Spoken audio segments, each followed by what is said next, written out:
بسم اللہ الرحمن الرحیم۔ شروع اللہ کے نام سے جو بڑا مہربان نہایت رحم کرنے والا ہے۔ تمام دیکھنے اور سننے والے دوستوں کو خلوص برا سلام۔ شروع ہونے سے پہلے ایک حدیث ضرور سنیں کہ اللہ تعالیٰ کی رحمت کتنا وسیع ہے اور اللہ تعالیٰ کتنا مہربان ہے۔ حضرت ابو ہریرہ رضی اللہ عنہ فرماتے ہیں اللہ تعالیٰ کے پاس رحمت کے 100 حصے ہیں۔ اللہ نے اس میں ایک حصہ جنوں، انسانوں، کیڑوں مکوڑوں میں اتارا۔ اسی وجہ سے وہ آپس میں ایک دوسرے سے نرمی اور رحم کا معاملہ کرتے ہیں، اور اسی وجہ سے جانور اپنے بچے پر پیار رکھتا ہے۔ 99 حصے اللہ تعالیٰ نے بچا رکھا ہے، جس کے ذریعے اللہ تعالیٰ قیامت کے دن اپنے بندوں پر رحم فرمائے گا۔ صحیح مسلم حدیث نمبر 2752۔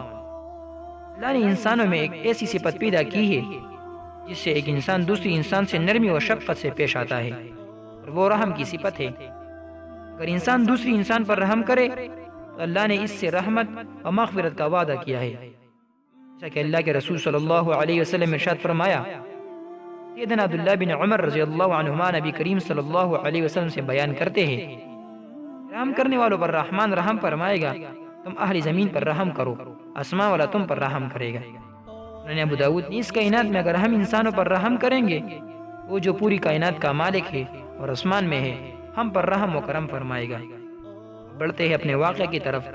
کہتے ہیں عہد حضرت داؤد علیہ السلام میں ایک عورت بیوہ کیا ہوئی کہ اس پر مصیبتوں کے پہاڑ ٹوٹ پڑے۔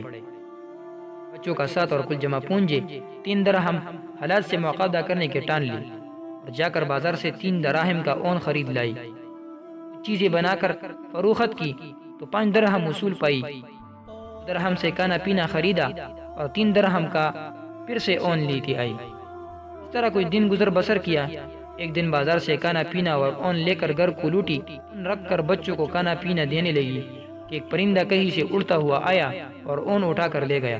عورت کے لیے اپنے کل کائنات کا یوں لوٹ جانا سوہان روح تھا۔ مستقبل کے ہولناکی اسے خوفزدہ اور غصے سے پاگل سی ہو کر رہ گئی۔ دوسری دن سیدھا حضرت داؤد علیہ السلام کے گھر گئی اور ان کو اپنا قصہ سنا کر ایک سوال پوچھا، کیا ہمارا رب رحم دل ہے یا ظالم؟ سیدنا داؤد علیہ السلام عورت کی درد بھری کہانی سن کر پریشانی کے عالم میں کھو گئی۔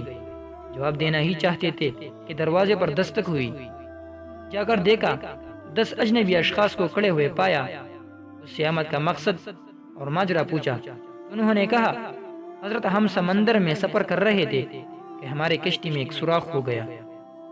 میں اس چیز سے ڈر رہا تھا کہ ہمیں ہمارے موت صاف نظر آ گئی۔ مصیبت کی اس گھڑی میں ہم میں سے ہر شخص نے عہد کیا کہ اللہ پاک ہماری جان بچا دیتے ہیں تو ہم میں سے ہر آدمی 1000 درہم صدقہ دے گا۔ ہم یہ دعا کر رہے تھے کہ ایک پرندے نے ہمارے کشتی میں اون کا ایک گولا لا کر پھینک دیا، جسے ہم نے فوراً سوراخ میں پھنسایا، کشتی کو پانی سے خالی کیا اور سیدھے یہاں نزدیک ترین ساحل پر آ پہنچے۔ ہم کیونکہ یہاں کے لیے اجنبی تھے، اس لیے لوگوں سے کسی معتبر آدمی کا نام پوچھا۔ انہوں نے ہمیں سیدھا آپ کے پاس بھیج دیا ہے۔ یہ لیجئے 10,000 درہم اور ہمارے طرف سے مستحقین کو دیجئے۔ حضرت داؤد علیہ السلام 10,000 درہم لے کر سیدھا اندر اس عورت کے پاس گئے، سارے پیسے اسے دیتے ہوئے کہا، اب میں تم سے ایک سوال کرنا چاہتا ہوں کہ کیا تیرا رب رحم دل ہے یا ظالم؟ اللہ تعالیٰ سے دعا ہے کہ اللہ ہم سب کو اپنے رحمت سے نوازے، دنیا میں اور خصوصاً آخرت میں۔ آپ صاحبان سے درخواست ہے، اگر آپ کو اسلامی واقعات، سیرت صحابہ، سیرت نبوی، سبق آموز کہانیاں چاہیے تو آپ ہمارے چینل کو ضرور سبسکرائب کریں۔